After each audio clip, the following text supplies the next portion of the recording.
Je suis avec Aurélie ce matin. Comment ça va, Aurélie? Ça va bien, merci. Et toi, Lauriane? Ça va super bien. Je suis très contente de te parler ce matin.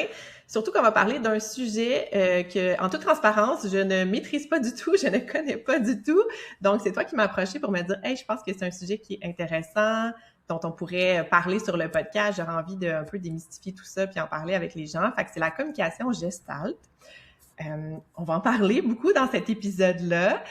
Comme je disais, c'est peut-être une approche, je vais dire ça comme ça, une approche qui est peut-être moins connue, qui a peut-être des personnes qui sont sceptiques aussi par rapport à cette façon-là de communiquer, d'intervenir. On va en reparler en détail tantôt de tout ça. Mais bref, juste avant ça, j'aimerais savoir un petit peu, Aurélie, est-ce que tu peux nous parler un petit peu de toi? Donc, tu es orthophoniste, mais encore. Oui, donc effectivement, je suis orthophoniste. J'ai fait ma maîtrise à l'Université Laval. Avant d'entamer ma maîtrise, j'ai fait mon parcours en éducation spécialisée au Cégep. Puis c'est vraiment là, en fait, que j'ai découvert ma passion pour les relations avec les humains, aider les personnes où est-ce qu'ils en sont dans leurs besoins, mais aussi avec leurs forces. Donc, c'est vraiment là que j'ai connu mon besoin d'aider les autres. Et c'est pourquoi j'ai continué de décider de continuer mon parcours, là, en fait, à l'université. J'ai fait un baccalauréat en psychoéducation. Donc, pour pousser plus loin, justement, là, ces relations humaines-là. Et Mhm. ça m'a mené à la maîtrise là, en orthophonie. Donc, moi, je pratique là, à la clinique Corpère, qui est une clinique privée. Mes clientèles sont majoritairement là, les enfants âgés entre 0 et 5 ans. Puis, je travaille aussi avec la clientèle en bégaiement, autant enfants, ados, adultes, puis aussi les adultes qui présentent un trouble de la voix. Donc, moi, je me situe en région, donc c'est pour ça que j'essaye de me spécialiser dans plusieurs clientèles pour pouvoir desservir et aider le plus de monde possible. Oui, wow, super, super intéressant. Oui, t'as plein de belles portes ouvertes pour différentes clientèles, c'est vraiment cool. Mhm. Oui, fait que là, tu me parlais, dans le fond, quand on échangeait des messages ensemble, tu me dis, ah oui, la communication gestale, on pourrait en parler, c'est pas quelque chose qui est connu. Fait que, est-ce que tu peux commencer par nous dire, c'est quoi? C'est une approche, en fait? Ça ressemble à quoi? Comment ça fonctionne? Fait qu'en gros. Oui. En fait, la communication gestale, c'est une façon qui est tout à fait légitime de développer le langage chez l'enfant.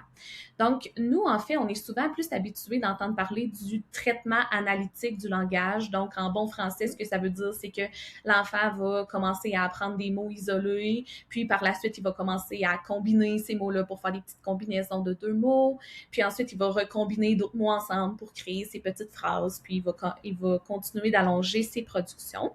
Donc, on est plus Mhm. habitué d'entendre parler du traitement analytique du langage. Mhm. Cependant, il y a une autre façon de développer le langage qui est la communication gestalt.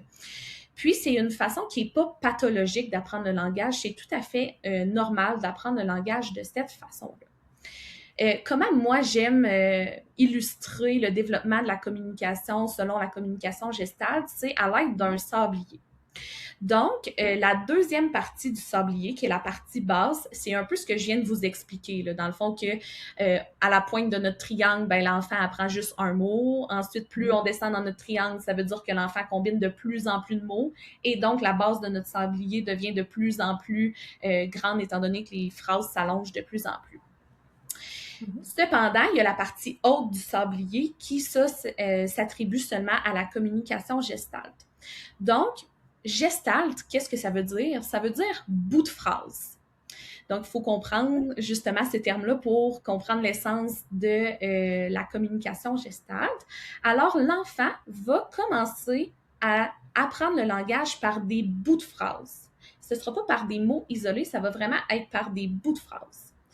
Et à un moment donné, l'enfant va comprendre que ces bouts de phrases-là peuvent se décortiquer en d'autres petits bouts de phrases. Si, par exemple, l'enfant a appris la phrase c'est une banane, il Mhm. va comprendre que dans la phrase c'est une banane, il y a la partie c'est, puis il y a la partie une banane. Puis, Mhm. plus on s'approche du centre du sablier, ben, il va comprendre que toutes ces phrases-là sont constituées de petits mots. Donc, l'enfant viendrait qu'à comprendre que c'est un mot, une, c'est un mot, puis banane, c'est un mot. Mhm. Et donc, dans la première partie du sablier, c'est souvent des phrases qu'il va apprendre de personnes familières de son entourage. Fait que justement, si, mettons, à chaque fois qu'on cuisine, on dit c'est chaud, on souffle, ben ça va être des phrases que l'enfant va apprendre comme ça. Mais ça va Mhm. aussi être souvent des phrases que l'enfant va apprendre dans des émissions de télévision s'il en écoute. Fait que c'est pas rare que, mettons, dans une émission populaire, si on entend c'est parti ou partons à l'aventure, ben l'enfant va comme Mhm. réutiliser cette phrase-là aussi dans son Mhm. quotidien. Donc, c'est ça, ces phrases-là viennent souvent des personnes familières, d'émissions de télévision, de chansons, de livres aussi qu'on lit avec l'enfant. Donc, c'est souvent un langage qu'on dit qui est peu autogénéré. Donc, c'est pas tant un langage qui vient par l'enfant, c'est plus qui vient de son environnement. Puis plus l'enfant est à l'aise à décortiquer ces phrases-là, puis à en venir aux mots isolés, eh bien là, quand on est rendu dans la deuxième partie de notre sablier, donc la partie basse, c'est là que le langage autogénéré va survenir. Donc, ce que je veux dire par langage autogénéré, ça veut dire que l'enfant va générer par lui-même son langage. Mhm. Donc, grosso modo, il faut voir la différence que l'enfant, plutôt qu'apprendre des mots isolés au départ, il va plutôt apprendre des phrases. Donc, il faut garnir son petit dictionnaire de phrases plutôt que de garnir son dictionnaire de mots isolés. Sinon, il va comme rester pris là-dedans puis il ne saura pas quoi faire avec ces mots-là isolés. Donc, c'est vraiment une façon totalement différente, là, justement, d'apprendre le Mhm. langage. Mhm. OK. Puis là, j'ai comme plein de questions parce que j'avais dit que c'était un sujet que moi-même, je connaissais pas. Ces phrases-là, est-ce qu'il va... Comment je te dirais bien ça dans ma tête? Est-ce qu'il les comprend ou il va les réutiliser? Ça dépend des Ou enfants, ça puis ça dépend? dépend de son portrait global. En fait, je fais une petite parenthèse, là, souvent la communication gestale, c'est une communication qu'on retrouve plus souvent dans le TSA. Mhm. Cependant, ça ne veut pas dire que parce qu'on a une communication gestale, qu'on est TSA Ouais. aussi. C'est pas une relation de cause à effet, c'est juste Mhm. qu'on remarque que plusieurs enfants TSA se Mhm. développent selon une communication gestale. Puis il y a même quelques Mhm. études qui commencent à sortir qui diraient qu'on devrait traiter en thérapie tous les enfants qui ont un TSA selon la communication gestale pour comme les aider davantage. Mhm. Donc, si on a un enfant qui a un portrait plus de TSA, ça se peut que justement les phrases qu'il utilise, ça soit plus comme des phrases plaquées. Là, je mets des guillemets pour ceux qui nous écoutent seulement en audio. Donc, souvent, on entend ça des fois dans notre jargon, là, tu sais, que c'est Ouais. plaqué, c'est dit avec la même intonation, vraiment comme le parent l'a dit, par exemple.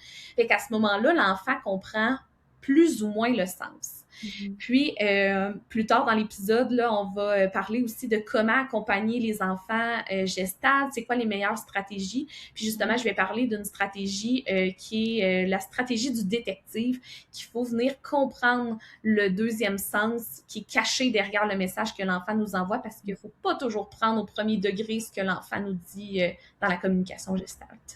Mhm.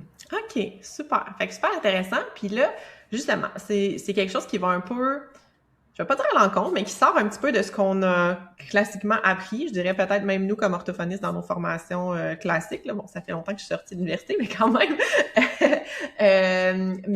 En fait, c'est ça. Fait que ça va peut-être un petit peu chambouler notre façon de penser, notre façon de concevoir le langage. Puis, il y a un peu ça qui se passe là, dans le monde actuel. Tu me disais, ouais, il y a des gens qui sont pas tout à fait à l'aise avec cette approche-là, qui croient pas, entre guillemets, nécessairement. Fait on en est où par rapport à ça? Comment tu te situes? Toi, qu'est-ce, Oui. qu'est-ce que tu peux nous dire là-dessus? Ben, en fait, pour te rassurer, Lauriane, moi, ça fait pas si longtemps que ça, je suis sortie de l'université, puis on n'en OK, bon. parle pas encore là, de OK. la communication gestale dans notre cursus scolaire.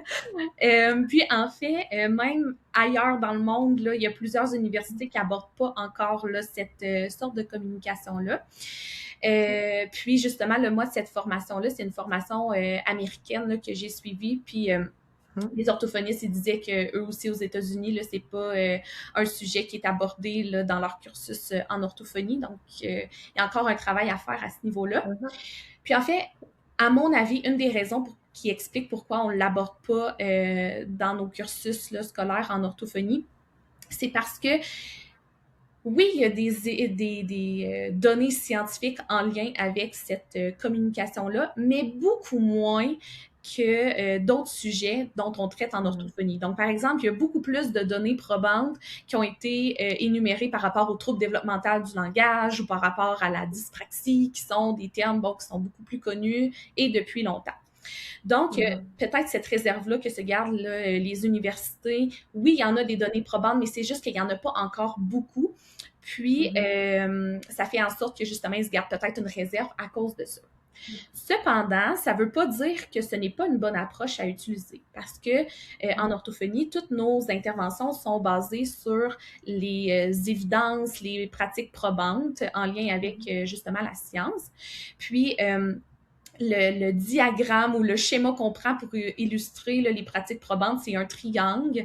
Puis, à chaque bout du triangle, il y a une composante qu'on ne doit pas oublier pour justement être certain qu'on utilise des données probantes. Oui, il y a une de ces pointes de ce triangle-là qui est les données probantes en lien avec la littérature scientifique. Mais les deux autres pointes du triangle, bien, premièrement, on en a un que c'est l'expérience du client, donc l'expérience que vit le client. Puis l'autre pointe du triangle, c'est l'expérience que vit le clinicien.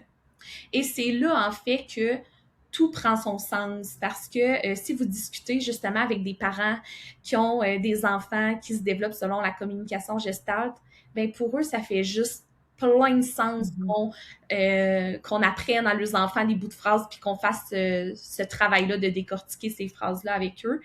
Puis, ils voient vraiment une plus grande évolution puis une évolution plus rapide chez leur enfant quand on utilise cette approche-là versus une approche plus traditionnelle de un mot isolé puis de combinaison de deux mots. Donc là, j'ai parlé de la vision du parent, mais c'est la même chose avec la vision du clinicien. Si on parle à des orthophonistes ou à des cliniciens qui sont justement à l'affût de la communication gestale, bien souvent, ils vont se sentir comme plus à l'aise de travailler avec ces enfants-là que des fois, on se dit voyons, comment ça l'évolue pas? Qu'est-ce que je fais de différent? Qu'est-ce que je fais de pas correct? Parce que bon, on se remet toujours en question en tant qu'orthophoniste. Donc, souvent, quand on parle avec les orthophonistes qui sont au fût là, des informations concernant la communication gestale, ben, elles se sentent plus à l'aise, puis surtout, elles voient une évolution un peu plus rapide puis personnalisée là, en lien avec les clients qu'elles suivent. Là.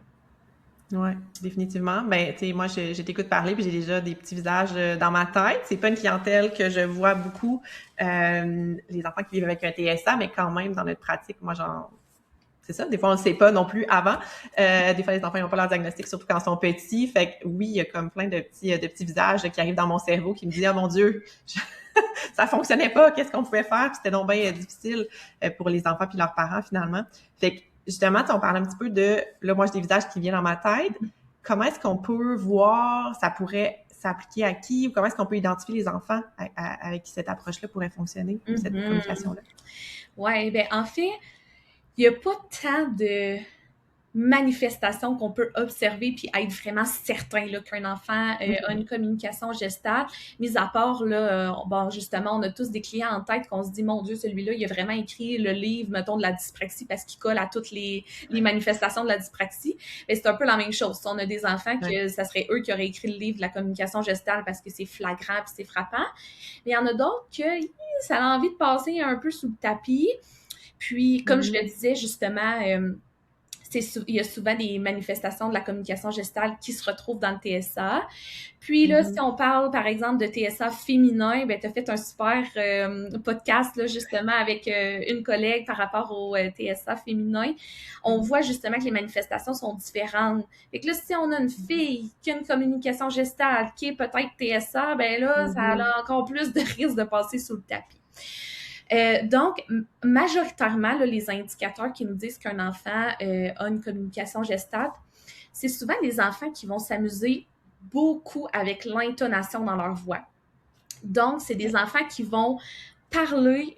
Oui, lors du babillage, là, ils vont varier leur intonation, mais même quand ils vont parler, ils vont beaucoup varier leur intonation. Fait que c'est pas rare qu'ils partent un petit peu plus grave, ils remontent un petit peu plus aigu. Tu sais, c'est vraiment comme une voix chantante, là, quasiment, quand ils parlent. Donc ça, c'est un des indicateurs, là, souvent qu'on retrouve chez les enfants gestaltes. Sinon aussi, ce qu'on peut remarquer, c'est des enfants qui vont reprendre la même intonation que nous. Fait que ce que je vous disais tantôt dans les phrases un peu plaquées dont on parlait, ça part un peu de là. Exemple, dans l'émission, on s'est dit partons à l'aventure. Ben, l'enfant dira pas partons à l'aventure. Il va dire partons à l'aventure avec la même intonation. Puis là, j'ai pris un exemple d'une émission de télévision, mais ça pourrait être avec notre propre intonation à nous, là, donc qui répéterait de la même façon, avec les mêmes mots, ce qu'on dit. Donc, il y a vraiment un gros portrait au niveau de l'intonation. Sinon, il y a aussi ce qu'on appelle le jargon. Fait que des enfants qui vont comme partir dans une espèce de discours qu'on se dit « Oh, là, on n'a pas compris grand-chose, mais on a l'impression qu'ils voulaient nous communiquer quelque chose. » Donc, des enfants qui utilisent beaucoup de jargon, là, c'est un indicateur aussi qui sont un communicateur gestaltique, là, qui est une autre façon de dire communication gestalte. Donc, c'est ça. Ça, c'est quand même des bons indicateurs là, qui nous disent qu'un enfant a une communication gestalte. Ça va aussi être souvent des enfants qui vont avoir les premiers mots tardivement. Parce que, ben, comme parents, ben, on y va avec ce qu'on connaît, on y va avec les stratégies universelles qu'on connaît, on va apprendre, ah, ça c'est une couche, là, tu sais, ça c'est coin-coin, le canard, mais l'enfant, il apprend pas comme ça, fait que là, ses premiers mots, il tarde pas mal à sortir, en fait, là. Donc, grosso modo, il y en a d'autres indicateurs, là, mais je dirais que c'est ceux-là les principaux là, qu'on va observer en clinique. Puis, petite parenthèse sur les émissions de télévision, puis les chansons, là, ça, c'est justement quelque chose que je vais souvent demander aux parents dans mon bureau. Là, est-ce que l'enfant, il reprend les paroles des chansons? Est-ce qu'il reprend les paroles de la télévision? Puis là, des fois, il y a des parents qui me disent « Ah oui! » Mais là, la question qui vient clarifier le tout, c'est est-ce qu'ils les utilisent, mais à d'autres moments dans le quotidien. Parce que, tu sais, tous les enfants, dans le fond, s'amusent à imiter verbalement qu'est-ce qu'on dit. Puis en fait, c'est une belle qualité. Là, on veut que les enfants imitent verbalement. Mais si l'enfant dit tout le temps « partons à l'aventure » dans son quotidien, ben là, il vient pas juste de l'entendre à la télévision puis il s'amuse pas à l'imiter verbalement. Là. C'est comme s'il reprend cette phrase-là.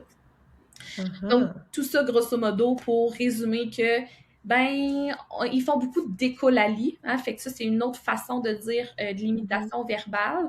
Donc, l'écolalie, c'est le fait justement de répéter après nous ce qu'on dit.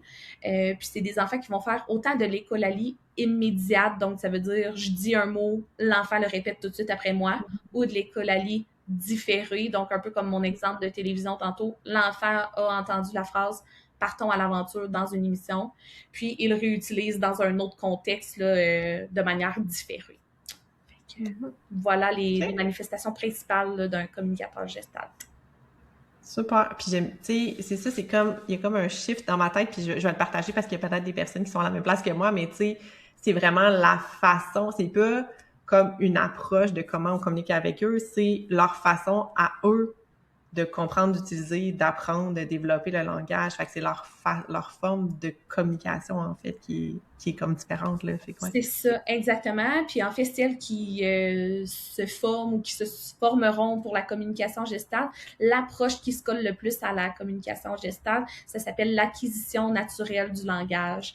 Donc, je la trouve vraiment intéressante, là, je trouve le nom intéressant, en fait, parce que, justement, ça vient dire que ben, l'enfant, c'est naturel pour lui de se développer comme ça. C'est pas une façon pathologique de se développer. Donc, c'est un modèle théorique, en fait, qui se colle bien à la réalité, à la pratique, là. OK. Super. Vraiment intéressant. Puis, OK, fait que mettons qu'on a un enfant qui a ce type de communication-là.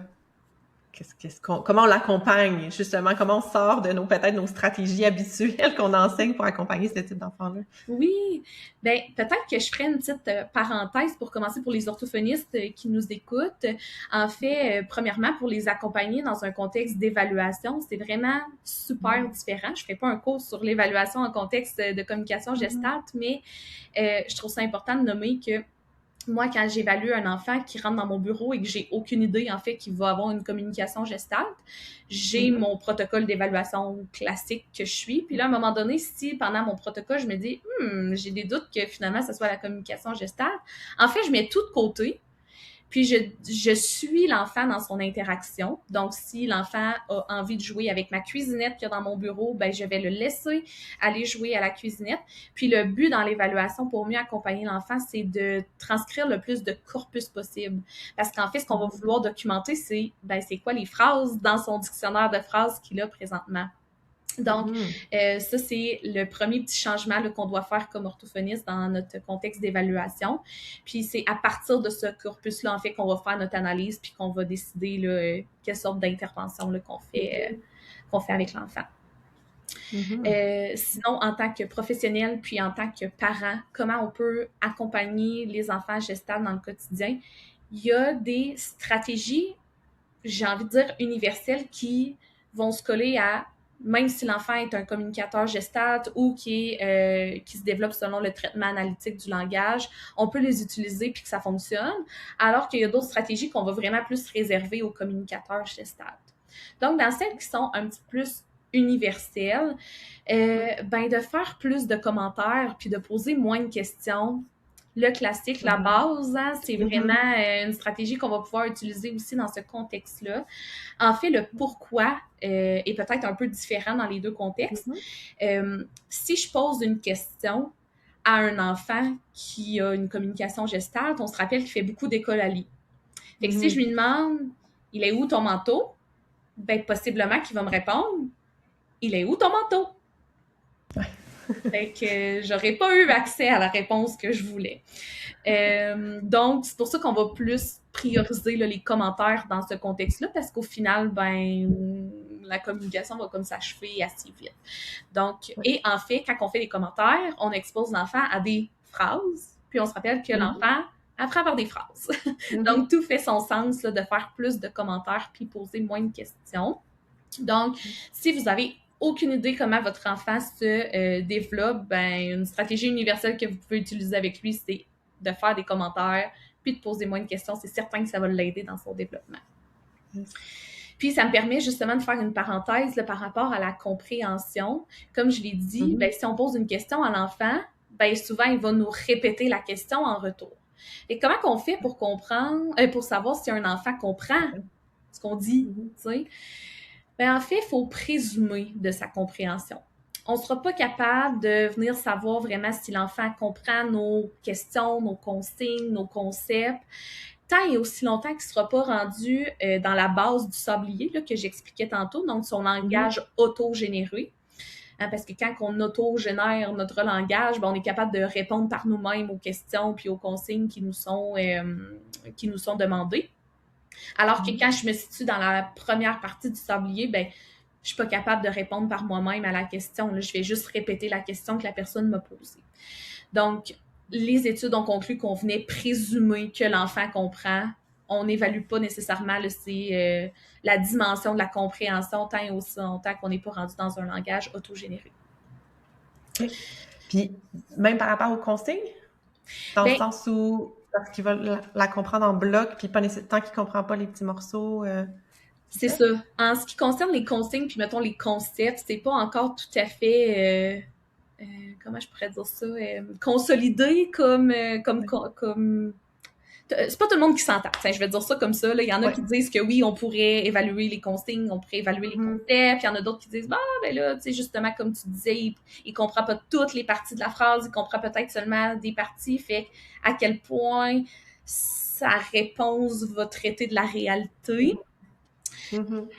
Fait que c'est un peu comme le choix de l'orthophoniste de voir est-ce qu'on veut le tester. Moi, je l'ai fait pour certains enfants que je me dis son niveau de compréhension a vraiment l'air quand même plus soutenu que d'autres enfants. Fait que j'essayais des fois des consignes ou des concepts.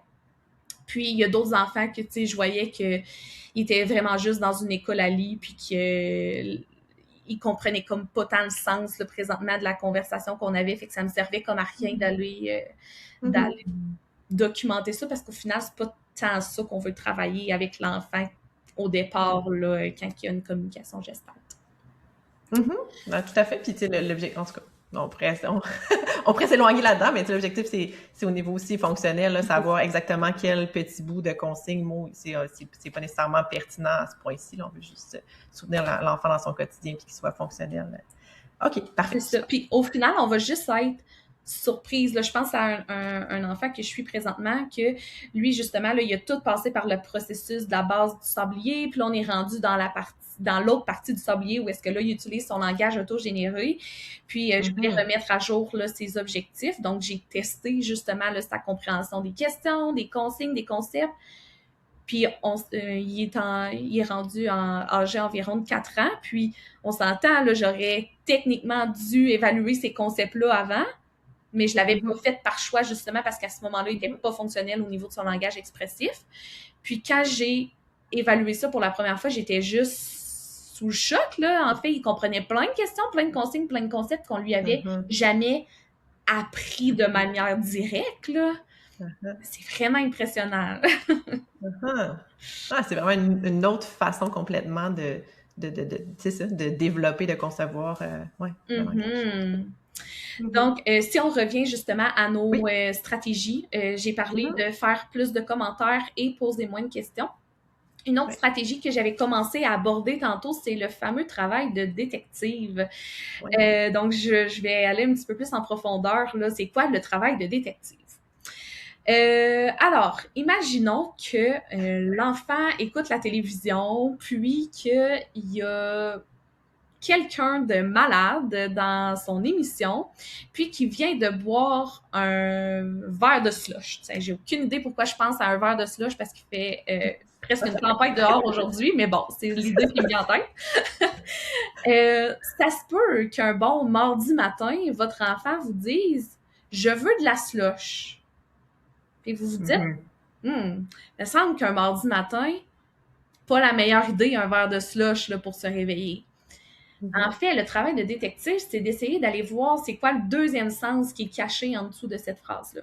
Donc, ici, dans le contexte, étant donné que l'enfant avait vu le verre de slush puis que le personnage a été malade, mais peut-être que votre enfant, quand il vous dit « je veux un verre de slush », c'est parce qu'il a mal au cœur puis qu'il sent qu'il va être malade. Mhm. Là, c'est un défi parce qu'on n'est pas avec notre enfant 24 heures sur 24, 7 jours sur 7. On ne sait pas à tous les mots auxquels il est exposé, puis toutes les phrases et tout. Fait que c'est là que le travail de détective, il est complexe, puis qu'il faut c'est vraiment un travail d'équipe, en fait, qu'on doit faire. Souvent, c'est un travail d'équipe du parent, des professionnels, de l'éducatrice en milieu de garde aussi, qui passe beaucoup de temps là, avec l'enfant, pour essayer de Mhm. venir décoder ces phrases-là. Parce que, justement, souvent, l'enfant n'utilisera pas la phrase pour nous partager un message au premier degré, mais il va plus venir nous utiliser la phrase pour nous partager un message qui est caché. Fait que c'est Mhm. ça notre travail de détective, en fait, c'est qu'il faut venir décoder le message qui est caché en arrière de la phrase que l'enfant nous dit. Mhm. Super intéressant. Ouais, c'est un peu comme ça me rapporte aux intentions de communication, dans le sens où quand il va dire cette phrase-là, il y a une intention derrière ça. De partager quelque chose, puis là, il faut essayer de voir c'est quoi. Au même titre que quand un enfant va dire des fois, je sais pas, un mot isolé ou une combinaison qui se tient pas trop, ben il faut essayer de voir, puis compléter dans notre cerveau, ah oui, c'est ça que tu veux dire, c'est ça que tu m'expliques. C'est un peu le même principe, c'est juste que là, c'est le sens de la phrase et pas nécessairement associé à l'idée qu'il y a en arrière, finalement, en tout cas. Ouais. Exactement ça. Puis Mm. en fait, moi, ce que j'aime faire avec mes clients, exemple que bon, il y a un changement de groupe, donc un changement d'éducatrice à la garderie, ou admettons que l'enfant rentre à la maternelle, puis qu'il se développe encore plus avec son écolalie, puis qu'il n'est pas encore rendu au langage autogénéré. Souvent, ce que j'aime faire avec le parent, c'est qu'on crée le Mm. dictionnaire des gestaltes de l'enfant. Donc, par exemple, on va vraiment dire, OK, quand l'enfant dit « je veux un verre de slush », ça veut dire « j'ai mal au ventre », par exemple. Mm. Fait que là, ça permet aussi justement à la nouvelle éducatrice ou à l'enseignante, ou peu importe, de mieux comprendre puis de pouvoir mieux communiquer avec l'enfant qui est devant la personne. Mhm. Ça, c'est un gros travail de fond qu'on doit faire quand on a des enfants gestaltiques.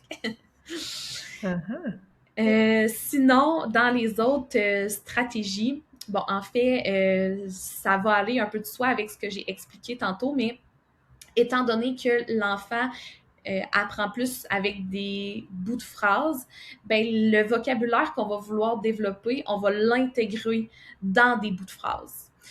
Donc, souvent, ça va être un travail de choisir c'est quoi les bouts de phrases qu'on veut que l'enfant apprenne, puis c'est quoi aussi les mots, mettons, les catégories de mots, en fait, qu'on veut que l'enfant apprenne aussi. Donc, dans nos modèles verbaux quotidiens, dans les commentaires qu'on va faire, bon, on va vraiment prioriser des petites phrases. Puis là, j'accentue sur le mot petite phrase parce que ça sert à rien si je dis à l'enfant ah, tu as vraiment un beau pyjama, il a plein d'étoiles jaunes et bleues dessus, hein, c'est vraiment charmant. Oubliez ça, c'est sûr qu'il ne reprendra pas tout ce bout de phrase-là. Faut y aller avec des petites phrases quand même, là, tu sais, on s'entend, c'est quand même des enfants, donc on va plutôt dire ah, c'est un beau pyjama, ah, il y a beaucoup d'étoiles. Donc, tu sais, des petites phrases de 4, 5 mots, ça va plus être ce genre de phrase-là que l'enfant va reprendre. Puis ça, en fait, c'est un travail qui peut être fait avec l'orthophoniste, justement, de décider c'est quoi ces bouts de phrases-là qu'on veut que l'enfant apprenne, puis c'est quoi ces mots-là qu'on veut que l'enfant apprenne. Puis là, j'ai un autre petit pop-up qui vient d'arriver. J'ai dit qu'on pouvait faire ce travail-là avec une orthophoniste. Cependant, ce n'est pas tous les enfants gestales qui ont besoin de consulter une orthophoniste. Donc, justement, je l'ai dit, hein, c'est pas un développement du langage qui est pathologique, c'est un développement du langage qui est normal. Donc, ça se peut qu'un enfant évolue comme ça dans son petit sablier par lui-même, puis qu'il n'ait pas besoin d'aide. Puis que les modèles que vous lui donniez, ce soit suffisant, puis qu'avec les stratégies qu'il a, il réussisse à se développer par lui-même. Cependant, ben justement, il y a des enfants pour qui la stimulation, des fois, n'était pas tout à fait personnalisée ou que même si la stimulation est personnalisée, l'enfant a besoin d'un coup de pouce de plus. Donc, c'est plus ces enfants-là là, qui vont consulter en orthophonie puis qui arrivent souvent avec le motif de consultation « Mon enfant dit pas assez de mots » ou « Je comprends pas ce que mon enfant dit parce qu'il jargonne ». Fait que c'était comme une petite parenthèse que je voulais faire. Des fois, on se questionne si on doit consulter, si on considère que notre enfant a une communication gestale. Oui. OK. Puis oui, puis tu sais, je comprends aussi en arrière de ça que un parent qui connaît pas ce type de communication-là, de développement-là, peut justement se poser des questions parce que ce qu'on lui dit, c'est ton enfant, il produit pas tant de mots à tel âge, ton enfant fait pas de phrases à tel âge, ben là, c'est inquiétant, faudrait peut-être que tu consultes ou voici comment le stimuler. Fait que je pense qu'il va y avoir quand même beaucoup d'éducation à faire là, au sujet de ce type de développement-là et de communication-là. Oui, puis il y a ça aussi, tu sais, tantôt je parlais du triangle là, des pratiques probantes. Bien justement, l'expérience du client, l'expérience du parent est tellement importante parce que c'est souvent des parents qui se culpabilisent beaucoup parce qu'ils donnent plein de modèles à l'enfant reprend pas les mots puis ils se disent, ben voyons, pourquoi ça fonctionne pas, tu sais. Puis c'est juste rassurant des fois de se faire dire par le professionnel, ben ton enfant il se développe juste d'une autre façon. On va tout mettre ça de côté là, à 12 mois tu dois dire ton premier mot, à 18 mois tu dois dire tant de mots parce que ces normes-là se collent pas au portrait d'un communicateur gestaltique. Donc souvent ça c'est déculpabilisant de faire cette éducation-là au niveau des parents, ça l'enlève de la pression puis on fait juste suivre en fait l'enfant dans son évolution où est-ce qu'il se trouve présentement. Et parlant de culpabilité, excuse-moi, je t'écoute. Oui, vas-y.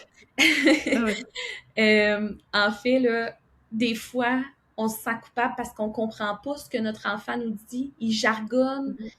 On sait qu'il veut communiquer avec nous, mais on comprend pas ce qu'il nous dit, puis on aimerait ça communiquer avec lui. Donc, ça serait peut-être la dernière stratégie que je vous partagerais, mais un peu une porte de sortie là, pour enlever cette culpabilité-là, puis être en mesure de communiquer avec votre enfant, même si vous le comprenez pas. Vous avez quelques choix qui s'adressent à vous. Donc, le premier choix, avec un communicateur gestaltique qu'on comprend pas, on aurait le droit de juste dire oui en hochant la tête. Juste pour lui dire, je t'ai pas compris, mais tu as fait des beaux efforts, puis je suis là pour t'écouter. Fait qu'on aurait le droit de lui dire oui. On aurait juste le droit aussi de lui dire OK, en faisant un beau sourire, juste pour lui dire justement, ben je t'écoutais, tu as fait des beaux efforts, je suis là pour toi. Puis, la dernière option qui peut nous aider aussi à nous sortir de ce malaise-là, c'est de refléter l'émotion que l'enfant dit. Parce que je le disais tantôt, hein, c'est des enfants qui vont beaucoup utiliser l'intonation. Fait que si, dans ce qu'il nous dit, même si on comprend pas, on voit qu'il y a une intonation super comme aiguë puis qu'il parle très, très, très, très vite, bien, possiblement que ça veut nous dire qu'il est content ou qu'il est excité. Fait que dans ce moment-là, on peut lui dire « tu es vraiment content! » Et voilà. On a fait notre travail de parent, de professionnel, en disant, ben, je t'ai écouté dans ta communication, puis ta communication, elle est valide telle qu'elle est.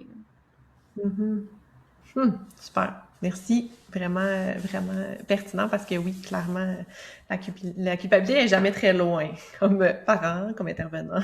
Exact. Un bon début. OK. Super. Fait que si il y a des intervenants, des professionnels, des parents qui écoutent et qui se disent ah ouais, OK, ça me parle ou ça ressemble à mon enfant ou hey, c'est justement j'ai des petits visages dans ma tête qui allument quand j'entends ça. Dans le fond, là, qu'est-ce qu'on fait?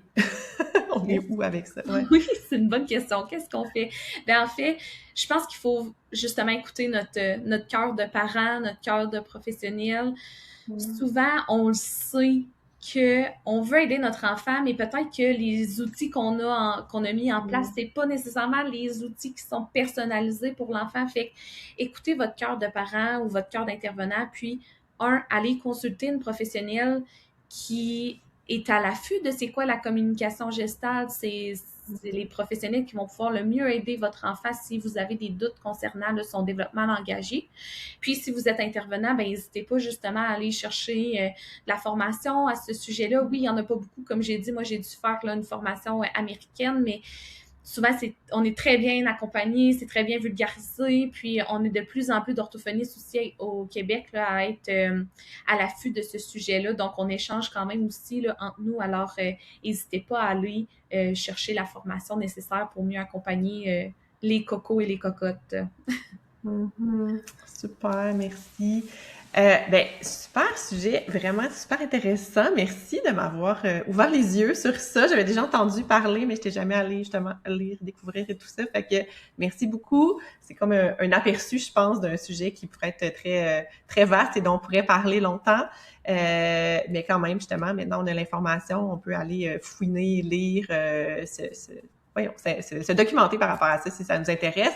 Fait que merci beaucoup pour ça. Puis si les gens ont envie de te rejoindre, te retrouver, te parler, etc. Fait que tu disais tantôt, tu es à la clinique hors pair, mais sinon, comment est-ce qu'on peut entrer en contact avec toi? Comment est-ce qu'on peut vous trouver? Oui, en fait, c'est ça. Dans le fond, par le biais de la clinique hors pair, vous pourrez rentrer en communication avec moi si c'est ce que vous désirez. D'ailleurs, tous nos professionnels à la clinique hors pair ont été formés là, pour la communication gestale. Donc, à la suite de ma formation américaine, j'ai formé aussi notre équipe. Donc, si vous venez consulter chez nous, on est toutes à l'affût de cette communication-là.